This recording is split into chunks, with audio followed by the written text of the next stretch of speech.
Good morning, good afternoon, and good evening to everybody for tuning in to another episode of the sports oriented Wokeism show. I'm your host Solomon Wafua. In this show, it's all about digging deep into the headlines of sports culture that is being infested by wokeism. What do I mean by wokeism? Wokeism is the combination of ignorance and arrogance that makes sure that critical thinking is absent, and at the same time is used to create activists that don't comply with the societal norms according to the national culture, for example, the United States. And wokeism is all about dictatorship. It's all about communism and Marxism, but not really about democracy and equal rights and also free speech. That's what wokeism is all about. But in my show, it's all about in the sports industry, either on the field or off the pitch, either people in the boardroom or not. That's what this show is all about. It's all about dissecting the headlines, breaking it down into pieces, and giving you guys information and something you can talk with your friends from wherever you are. And hopefully this is going to inform you that wokeism is prohibited in sports, just like any other civil society, either in religious organizations, either at workplaces and so forth. Wokeism is prohibited because wokeism is what destroys societies, it destroys nations, and you've seen that happening in the West. And that's what this show is all about, but mainly on the sporting side and its affiliated stories, either on the field or off the pitch. But that's just a intro to those who are tuning in for the first time from wherever you are around the world, on whatever time zone you're located in. I hope you're going to enjoy this episode as I lay it down for you. Now, today, the title of this episode is Toxic Masculinity Works. The reason why I call it that way is because there are two stories I want to share, but I'm going to break it down into three sections. Hopefully, at the end of it all, there's a commonality or there's a common theme that I'm going to share with you as a conclusion. So, just before go ahead and give you those headlines that has been trending the past 24 hours related to this episode. As you can see, I'm wearing a white shirt because the headline number one, which I'm going to tell you, is that there has been a shooting at the Super Bowl parade in Kansas City, Missouri, where the Kansas City Chiefs were doing their celebration as they won the Super Bowl a week ago, almost a week ago, and there was a shooting that happened during the tail end of the parade celebrations, and unfortunately, one life has been lost and more than 20 others have been injured, including minors, or should I say children, critically injured and are in hospital.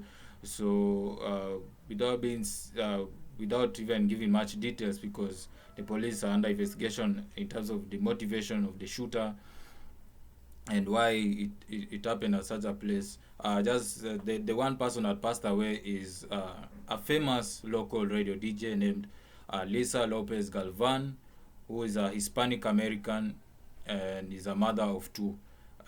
She works for KKFI, that is the local radio station there in Kansas City, and she was pronounced dead during a treatment in hospital after getting shot by the gunman. And as for me, on behalf of this show, the Sports Related Wokeism show, and everybody who is a member of this show, we want to send our condolences to the family of Lopez Galvan, who she's left behind her husband and a son, an adult son.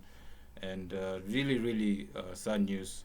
Really want to relay to all of you. That is why I'm wearing black, just like the way I did in a few episodes ago, where I was mourning Kelvin Kiptum. But yeah, speaking of the shooting, of course it happened at the parade location, which is outside Union Station. Now, what Union Station is known for hosting the 2023 NFL Draft, and the one who got the first pick was Bryce Young, who went to the Carolina Panthers. Now, it's a famous train station which hosted the Super Bowl.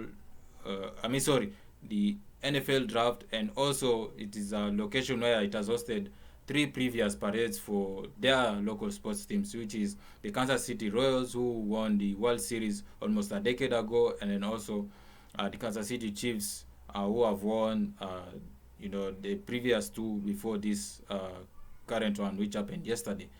Uh, and not only that on the sporting side, but on the societal side, it is known for uh, another tragedy that happened at that same location 91 years ago, and that is the massacre that involved the mass shooting of FBI agents. Did you know about that? Then now you know, in case you didn't. But hey, that's just the bad news that I had to relate to all of you that are watching me or listening to me.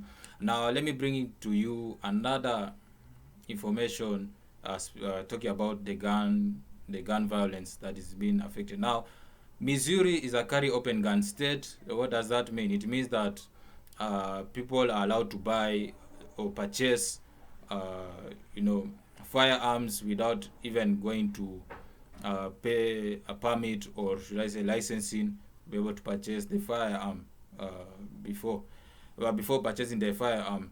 And number two, it means that people who have purchased the firearms can go around, can carry it in public without shame, and carrying it either for self-defense or having motivations to plot a massacre, just like the way it happened yesterday. So it happened almost 24 hours ago, and the reason why it's a and sorry the impact of a state being a carry open gun state like Missouri, it results to many mass shootings, killing many people in a certain period of time, and that is why Missouri will continue to have all these shootings until legislation is put in place to really put stricter laws when it comes to people, the types of people who are purchasing firearms, because firearms can be there in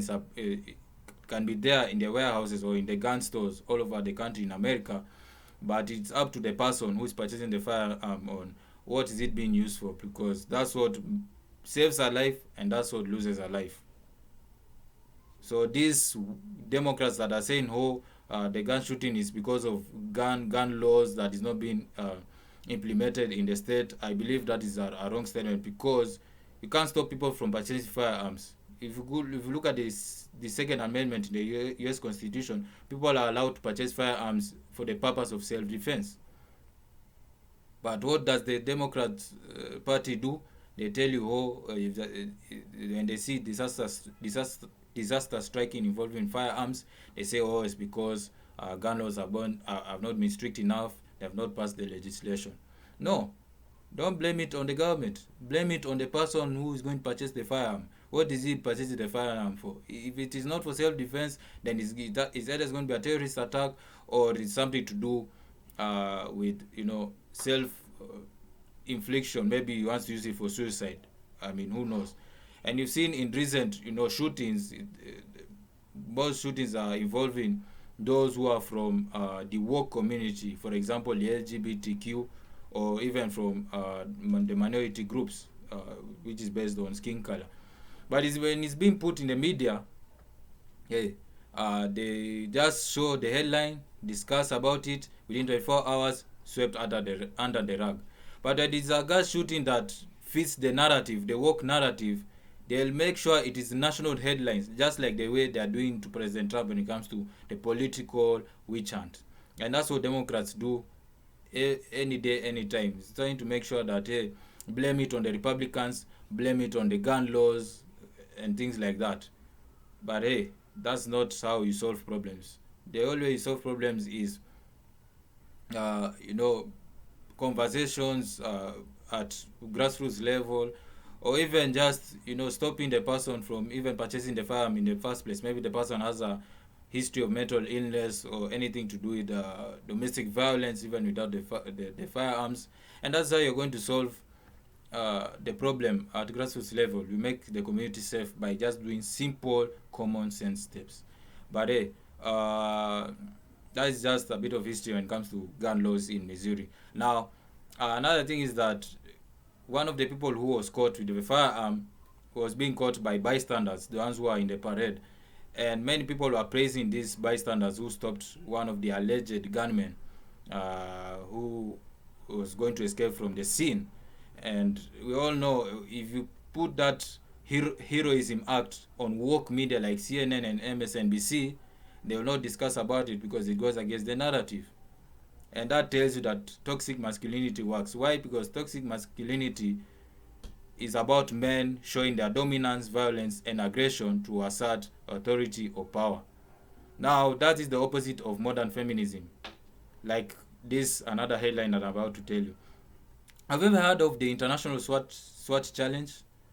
It's like the World Cup of SWAT teams across the world coming to compete on different obstacle courses for a specific number of days. Now, it happened recently, I think 1 or 2 weeks ago, whereby an all-women SWAT team from Chile decided to participate in the tournament. And it didn't even last long. They are going to do the obstacle course where they are going through the zip line. There are about five women going through the zip line where there's the body of water under them, and they're supposed to go through it either as a whole or one by one to be able to cross to the other side. Of course, there are staircases on both sides of the pool. But what happens is that one woman managed to pass without any issue. Then the other 4 women struggled and they had to fight it off for almost 5 minutes. That goes to tell you that if you push this woke modern feminism agenda where you say, oh, I don't need a man, oh, I'm independent, I'm a masculine woman, oh, I'm a boss chick, you know what happens? When you tell them to do that in real life, they go blanks, they go crickets. But when and then there are clips online of another SWAT team from another country in the same obstacle challenge, and they managed to go through the zip line over the body of water in seconds. That just tells you the biology behind men and women. But what happens is that you spread this woke agenda of modern feminism, the agenda of transgender athletes can dominate women's sports. Those are the things that is going to destroy biological women. And that's bad news. And so, toxic masculinity wins here, in this case of the shooting, which happened unfortunately. So this thing of saying, women can do better than men, that one, just scrap it. Forget about it. Forget about it. If it was a world full of women who are doing ordinary jobs like working in oil and gas, working in petrol stations, working in train stations, working in high demanding manual jobs, then I think the world is going to fail. I mean, no disrespect to the very few who can do it, with their own effort, but those work women who are shouting out there, like Megan Rapinoe, or even these famous people who are spreading this agenda, you're always on a tie bob, and God is watching you. That is the conclusion I wanted to share, like I said in the beginning. But to cap it all up, toxic masculinity wins when it comes to a crisis of such magnitude like the parade shooting in Kansas City, and it kills the woke narrative of modern feminism. That is my conclusion, and that is it for for the episode of the Sports-Oriented Wokeism show.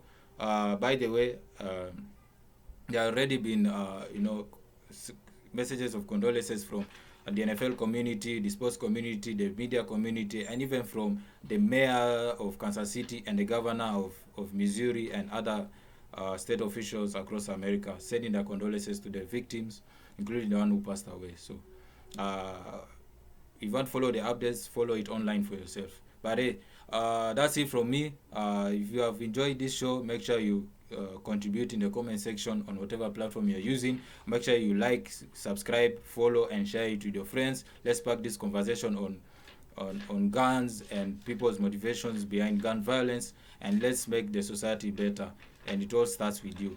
That's it from me, and until next time, it's goodbye.